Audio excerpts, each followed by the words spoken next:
Olá pessoal, tudo bem com vocês? Hoje eu quero acabar de uma vez por todas com as dúvidas sobre o que é hipotireoidismo e o que é hipertireoidismo.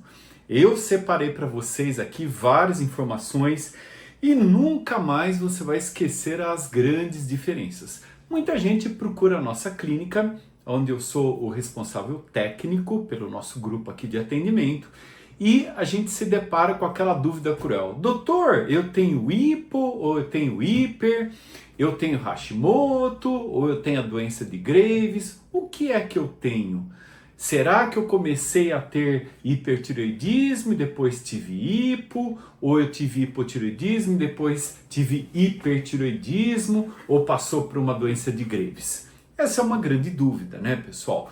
Mas a gente sabe que isso é bem definido em termos médicos. Você tem exames onde a gente vai esclarecer todas essas dúvidas para você. Então, a nossa ideia é que você não tenha mais essa dúvida.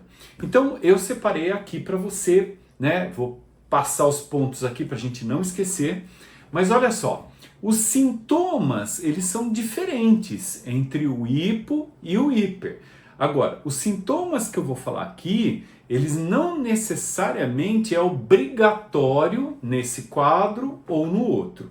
Eles podem ser um pouco diferentes, porque as pessoas são diferentes entre si. Então, as principais diferenças eu separei aqui e eu vou mostrar para vocês e vou escrever também um pouquinho para você não esquecer. Então, começando ali com a número 1, hiper versus hipotireoidismo. Vamos lá. No hipotireoidismo, normalmente você tem um ganho de peso e no hiper você tem uma perda de peso. Então veja, por que no hipo você ganha peso normalmente? Porque ela lentifica a sua tireoide. Então hipo quer dizer baixo, reduzido, e hiper quer dizer excessivo, aumentado. Então quando o metabolismo da tireoide está funcionando excessivamente, a tendência é perder peso.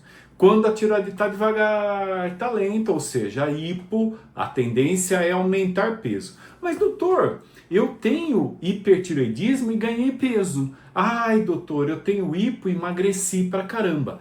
Pode acontecer? Lógico, pode acontecer porque cada organismo funciona de uma maneira. Segundo ponto, no hiper você tem intolerância ao calor. O calor ele faz mal. Já no hipo, você tem intolerância ao frio. O frio não te dá certo. Parece que você está sempre friorenta, você está sempre ali com aquela alteração de temperatura. Se você não tiver na menopausa, talvez realmente possa variar um pouquinho. A mulher na menopausa, a tendência é ela ter um pouquinho de calor. Mas isso não quer dizer que sempre vai ser assim, ok? Terceiro ponto que eu separei para você. No hiper, você tem uma sudorese excessiva e no hipo, você geralmente não tem grande coisa. Pelo contrário, você pode até ter frio no hipotireoidismo e não suar demais. Pode ser seco, inclusive, ok? Outro ponto que eu separei para vocês. No indivíduo, no hiper, você pode ter uma diarreia. O intestino pode estar acelerado e você pode estar evacuando mais rápido ou vai várias vezes ao banheiro. Contrário do hipotireoidismo, aonde você tem o intestino mais preso. As fezes são em bolinhas, você tem mais dificuldade ali para estar indo ao banheiro. Então, pode ocorrer variações, tá, pessoal? Mas isso eu estou tentando só colocar bases para você tentar diferenciar um do outro. Outro ponto que eu separei para você. No hipertireoidismo você tem ansiedade, irritação, nervosismo. Já no hipo você costuma ter o quê? Canseira, indisposição, falta de energia, que é muito mais comum no hipo do que no hiper. O hiper é aquele agitado, o hipo é aquele mais lentificado, né? Que está mais cansado. Esse é o perfil dessas pessoas. Outro item que eu separei para você. No hipertireoidismo, o seu coração acelera, você tem taquicardia, uma batedeira, você tem ali muito mais aumento da frequência cardíaca. Por isso que é um pouco perigoso as pessoas que têm hipertireoidismo fazerem uma arritmia cardíaca, subir a pressão. Ao contrário do hipo, aonde você costuma ter uma bradicardia, ou seja, o coração bate mais devagar. Você pode ter ali uma frequência menor, consequentemente, uma atuação menor do seu organismo em termos de exercício, força muscular e performance. Pode haver essa diferença, ok? Então, essas diferenças entre o hiper e o hipo são muito importantes. Pode estar tudo misturado, um paciente ter sintoma de lá para cá, daqui para lá? Pode sim, pessoal. Por isso que o médico ele vai ter que avaliar os exames, que eu já vou falar para você quais são, para olhar como está a sua condição hoje. Realmente é muito comum você ter tido um hipertireoidismo, ou seja, sua tireoide lá a todo vapor, e depois você passar a ter o hipo. Sim, é verdade. Em que situações isso acontece? Primeira situação, você teve uma tireoidite que provocou uma baita de uma reação tireoidiana, a sua tireoide inflamou por vários motivos, vírus, inflamações, intoxicações, alterações gastrointestinais, Covid ou eventualmente outras patologias infecciosas e estourou ali os hormônios. E de repente as células da tireoide se cansaram e o que aconteceu? Ela entrou em falência. Aí você perdeu essas células. Então você estava em hiper e passou a ter hipo. Outra situação que também acontece isso. Você tem uma doença ali, né, do hipertireoidismo, por exemplo, um Graves, que é a hiperestimulação da sua tireoide. Você tem até aumento da glândula ali no seu pescoço e muitas vezes o seu olho fica mais proeminente. Pode ser um Graves. E você vai tratar esse Graves. Então você vai lá, faz um iodo radioativo, eventualmente uma cirurgia ou uma ablação e você passa a ser hipotireoideu. Então isso é muito comum.